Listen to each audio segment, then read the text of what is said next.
नमस्कार दोस्तों, आप सभी का स्वागत है हमारे YouTube चैनल पर।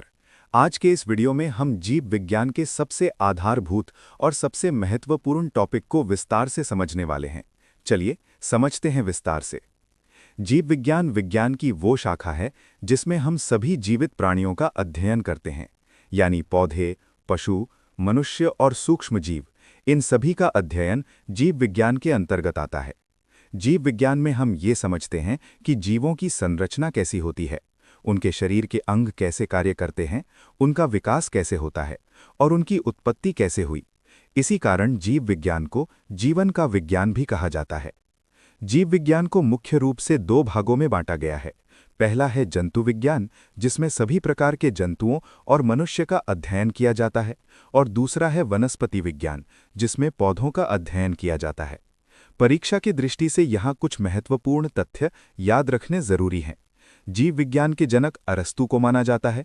जंतु विज्ञान के जनक भी अरस्तु ही हैं, जबकि वनस्पति विज्ञान के जनक थियोफ्रेस्टस माने जाते हैं।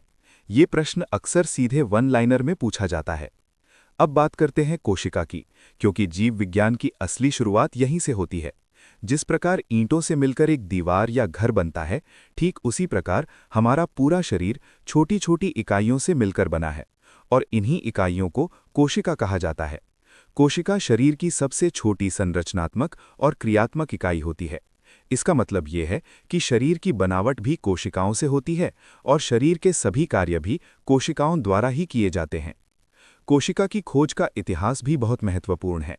वर्ष 1665 में रॉबर्ट हुक ने सबसे पहले कोशिका की खोज की थी। उन्होंने ये खोज कॉर्क के एक टुकड़े में की थी, लेकिन ध्यान रखने वाली बात यह है कि ये मृत कोशिकाएं थीं। इसके बाद 1674 में एंटनी वॉन ल्यूवेनहॉक ने पहली बार जीवित कोशिका को देखा। इसलिए परीक्षा में पूछा जाए कि कोशिका की खोज किसने की, तो उत्तर होगा रॉबर्ट हुक, और जीवित कोशिका की खोज किसने की, तो उत्तर होगा ल्यूवेनहॉक। अब कुछ ऐसे तथ्य हैं जो परीक्षाओं में बहुत ज्यादा पूछे जाते हैं। विश्व की सबसे छोटी कोशिका माइकोप्लाज्मा होती है। विश्व की सबसे बड़ी कोशिका शुतुरमुर्ग का अंडा होता है। मानव शरीर की सबसे छोटी कोशिका शुक्राणु होती है, जबकि मानव शरीर की सबसे बड़ी कोशिका अंडाणु होती है। सबसे लंबी कोशिका तंत्रिका कोशिका होती है। इन सभी बिंदुओं को आपको अलग से याद रखना चाहिए। अब कोशिका की संख्या के आधार पर जीवों का वर्गीकरण समझते हैं। कुछ जीव ऐसे होते हैं जिनका पूरा शरीर केवल एक ही कोशिका से बना होता है। इन्हें एक कोशिकीय जीव कहते हैं, जैसे अमीबा, पैरामीशियम, युग्लिना और जीवाणु। दूसरी ओर कुछ जीव ऐसे होते हैं जिनका शरीर अनेक कोशिकाओं से मिलकर बना होता है। इन्हें बहुकोशिकीय जीव कहते हैं, जैसे मनुष्य, पशु और पौधे। इसके बाद आता है कोशिका सिद्धांत, जो पूरी बायोलॉजी का आधार माना जाता है। कोशिका सिद्धांत का प्रतिपादन स्लाइडेन और श्वान ने किया था। इसके अनुसार सभी जीव कोशिकाओं से बने होते हैं। नई कोशिकाएं पुरानी कोशिकाओं के विभाजन से ही बनती हैं, और आनुवंशिक गुण एक पीढ़ी से दूसरी पीढ़ी में कोशिका के माध्यम से ही संचरित होते हैं। अब कोशिका के प्रमुख अंगों और उनके कार्यों को समझते हैं। सबसे पहले जीव द्रव्य की बात करें तो इसे जीवन का आधार कहा जाता है, क्योंकि सभी जैविक क्रियाएं इसी में होती हैं। जीव द्रव्य कोशिका द्रव्य और केंद्रक द्रव्य से मिलकर बना होता है। इसके बाद कोशिका झिल्ली आती है, जो सभी कोशिकाओं में पाई जाती है, चाहे वो जंतु कोशिका हो या पादप कोशिका। ये कोशिका की सुरक्षा करती है और पदार्थों के अंदर बाहर जाने को नियंत्रित करती है। इसलिए इसे कोशिका का ट्रैफिक कंट्रोलर भी कहा जाता है। पौधों की कोशिकाओं में एक अतिरिक्त संरचना पाई जाती है, जिसे कोशिका भित्ति कहते हैं। ये केवल पौधों में होती है, सेल्यूलोज की बनी होती है और कोशिका को मजबूती तथा कठोरता प्रदान करती है। इसके बाद केंद्रक आता है, जिसे कोशिका का नियंत्रण केंद्र कहा जाता है। ये कोशिका की सभी क्रियाओं को नियंत्रित करता है और आनुवंशिक गुणों का स्थान होता है। जंतु कोशिकाओं में सेंट्रोसोम पाया जाता है, जो कोशिका विभाजन में सहायता करता है, जबकि पादप कोशिकाओं में ये सामान्यतः नहीं पाया जाता। माइटोकॉन्ड्रिया को कोशिका का पावर हाउस कहा जाता है, क्योंकि यहीं पर एटीपी के रूप में ऊर्जा का निर्माण होता है और कार्बनिक पदार्थों का ऑक्सीकरण होता है। गोल्जी बॉडी को कोशिका की ट्रैफिक पुलिस कहा जाता है, क्योंकि ये प्रोटीन के परिवहन का कार्य करती है। राइबोसोम को प्रोटीन फैक्ट्री कहा जाता है, क्योंकि यहीं पर प्रोटीन का निर्माण होता है। लाइसोसोम को आत्मघाती थैली कहा जाता है, क्योंकि ये अपशिष्ट पदार्थों को नष्ट करता है और मुख्य रूप से जंतु कोशिकाओं में पाया जाता है। पौधों में लवक पाए जाते हैं जो 3 प्रकार के होते हैं। हरित लवक जो भोजन निर्माण में सहायक होता है, वर्ण लवक जो फूलों और फलों को रंग देता है, और अवर्ण लवक जो भोजन संग्रह करता है। इसके अलावा पादप कोशिका में रिक्तिका बहुत बड़ी होते हैं और ये भंडारण टैंक की तरह कार्य करती है। अगर जंतु कोशिका और पादप कोशिका की तुलना करें तो पादप कोशिका में कोशिका भित्ति और लवक पाए जाते हैं, जबकि जंतु कोशिका में नहीं। जंतु कोशिका में सेंट्रोसोम और लाइसोसोम पाए जाते हैं, जबकि पादप कोशिका में ये सामान्यतः नहीं होते। पादप कोशिका में रिक्तिका बहुत बड़ी होती है। अब अंत में कुछ वन लाइनर रिवीजन देख लेते हैं। कोशिका की खोज रॉबर्ट हुक ने की थी। जीवित कोशिका की खोज ल्यूवेन हॉक ने की। कोशिका का पावर हाउस माइटोकॉन्ड्रिया है, प्रोटीन फैक्ट्री राइबोसोम है, आत्मघाती थैली लाइसोसोम है और कोशिका का नियंत्रण केंद्र। अब हम कोशिका के प्रकार की बात करते हैं। कोशिका को मुख्य रूप से 2 भागों में बांटा गया है, प्रोकैरियोटिक कोशिका और यूकैरियोटिक कोशिका। सबसे पहले प्रोकैरियोटिक कोशिका को समझते हैं। ये कोशिकाएं सबसे सरल और सबसे छोटी कोशिकाएं होती हैं। इनकी सबसे बड़ी विशेषता ये होती है कि इनमें पूर्ण विकसित केंद्रक नहीं पाया जाता, यानी इनमें न तो स्पष्ट केंद्रक होता है और न ही केंद्रिका पाई जाती है। इसी कारण इन्हें अविकसित या अर्धविकसित कोशिकाएं कहा जाता है। प्रोकैरियोटिक कोशिकाओं में कई प्रमुख कोशिकांग अनुपस्थित होते हैं, जैसे माइटोकॉन्ड्रिया, गोल्जी बॉडी, लाइसोसोम और रिक्तिका। इनके उदाहरण के रूप में जीवाणु और नीलहरित शैवाल को लिया जाता है। परीक्षा में कई बार पूछा जाता है कि जीवाणु किस प्रकार की कोशिका है, तो उत्तर होगा प्रोकैरियोटिक कोशिका। अब बात करते हैं यूकैरियोटिक कोशिका की।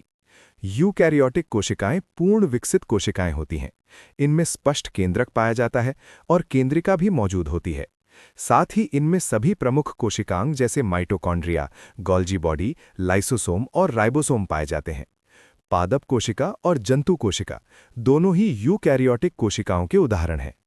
अगर प्रोकैरियोटिक और यूकैरियोटिक कोशिका में अंतर पूछा जाए तो सबसे मुख्य अंतर केंद्रक का होता है। प्रोकैरियोटिक कोशिका में केंद्रक अनुपस्थित होता है, जबकि यूकैरियोटिक कोशिका में केंद्रक पूर्ण विकसित होता है। इसी प्रकार विभाजन के आधार पर भी अंतर है। प्रोकैरियोटिक कोशिकाओं में असूत्री विभाजन होता है, जबकि यूकैरियोटिक कोशिकाओं में समसूत्री या अर्धसूत्री विभाजन होता है। अब हम कोशिका विभाजन को समझते हैं। कोशिका विभाजन वो प्रक्रिया है जिसमें एक मात्र कोशिका से नई संतति कोशिकाएं बनती हैं। कोशिका विभाजन 3 प्रकार का होता है: असूत्री विभाजन, समसूत्री विभाजन और अर्धसूत्री विभाजन। सबसे पहले असूत्री विभाजन की बात करें तो ये सबसे सरल प्रकार का विभाजन होता है। इसमें कोशिका पहले लंबी हो जाती है, फिर उसका आनुवांशिक पदार्थ यानी डीएनए 2 भागों में बंट जाता है और अंत में कोशिका टूटकर 2 भागों में विभाजित हो जाती है। ये विभाजन मुख्य रूप से प्रोकैरियोटिक कोशिकाओं में पाया जाता है, जैसे जीवाणु, अमीबा और कुछ कवक। इस विभाजन को विखंडन भी कहा जाता है। दूसरा प्रकार है समसूत्री विभाजन, जिसे माइटोसिस भी कहते हैं। इसकी खोज फ्लेमिंग ने की थी और ये प्रश्न परीक्षाओं में बहुत बार पूछा जाता है। समसूत्री विभाजन में एक मात्र कोशिका से 2 समान संतति कोशिकाएं बनती हैं। ये विभाजन शरीर की कायिक कोशिकाओं में होता है, यानी हमारे शरीर की सामान्य कोशिकाओं में। इसका मुख्य कार्य शरीर की वृद्धि और क्षतिग्रस्त ऊतकों की मरम्मत करना होता है। इसी कारण इसे वृद्धि विभाजन भी कहा जाता है। अब तीसरे प्रकार की बात करते हैं, जिसे अर्धसूत्री विभाजन या मियोसिस कहते हैं। इस विभाजन में एक मात्र कोशिका से 4 पुत्री कोशिकाएं बनती हैं और इनमें गुणसूत्रों की संख्या आधी रह जाती है। ये विभाजन केवल जनन कोशिकाओं में होता है। इसी विभाजन के द्वारा युग्मक बनते हैं, जैसे शुक्राणु और अंडाणु। ये विभाजन लैंगिक जनन के लिए अत्यंत आवश्यक होता है। अगर परीक्षा में पूछा जाए कि अर्धसूत्री विभाजन कहाँ होता है, तो उत्तर होगा केवल जनन कोशिकाओं में। अब हम मानव शरीर की कुछ महत्वपूर्ण कोशिकाओं को समझते हैं। सबसे पहले रक्त कोशिकाओं की बात करते हैं। मानव रक्त में 3 प्रकार की कोशिकाएं पाई जाती हैं: लाल रक्त कोशिका, श्वेत रक्त कोशिका और प्लेटलेट्स। लाल रक्त कोशिका को आरबीसी कहा जाता है। इसमें हीमोग्लोबिन पाया जाता है, जो इसे लाल रंग प्रदान करता है और ऑक्सीजन का परिवहन करता है। लाल रक्त कोशिका का जीवन काल लगभग 120 दिन होता है। श्वेत रक्त कोशिका को डब्ल्यूबीसी कहा जाता है। इसका मुख्य कार्य शरीर को रोगों से बचाना होता है, इसलिए इसे शरीर की सुरक्षा कोशिका भी कहते हैं। इसमें हीमोग्लोबिन नहीं होता और इसका जीवन काल लगभग 5 से 6 दिन होता है। तीसरी होती हैं प्लेटलेट्स, जिनका मुख्य कार्य रक्त का थक्का जमाना होता है। डेंगू बीमारी में प्लेटलेट्स की संख्या बहुत कम हो जाती है। प्लेटलेट्स का जीवन काल लगभग 7 से 10 दिन होता है। इसके अलावा मानव शरीर में कुछ अन्य महत्वपूर्ण कोशिकाएं भी होती हैं। पेशीय कोशिकाएं लंबी और पतली होती हैं और ये पेशीय ऊतक बनाती हैं। इनका मुख्य कार्य शरीर में गति उत्पन्न करना होता है। त्वचा कोशिकाएं पतली और चपटी होती हैं और ये शरीर का बाहरी आवरण बनाकर अंदरूनी अंगों की रक्षा करती हैं। संयोजी कोशिकाओं का कार्य शरीर के विभिन्न अंगों को आपस में जोड़कर रखना होता है। तंत्रिका कोशिका, जिसे न्यूरॉन भी कहा जाता है, शरीर की सबसे लंबी कोशिका होती है। इसका कार्य मस्तिष्क से शरीर के विभिन्न अंगों तक संदेश पहुंचाना और उत्तेजना का संवहन करना होता है। अब अंत में कुछ परीक्षा के लिए बेहद महत्वपूर्ण तथ्यों को एक साथ समझ लेते हैं। माइटोकॉन्ड्रिया को कोशिका का पावर हाउस कहा जाता है, क्योंकि यहीं पर ऊर्जा का निर्माण होता है। समसूत्री विभाजन की खोज फ्लेमिंग ने की थी। डेंगू रोग में प्लेटलेट्स की संख्या घट जाती है। असूत्री विभाजन जीवाणु और अमीबा में पाया जाता है। अर्धसूत्री विभाजन केवल जनन के लिए होता है। यूकैरियोटिक कोशिकाओं में पूर्ण विकसित केंद्रक पाया जाता है।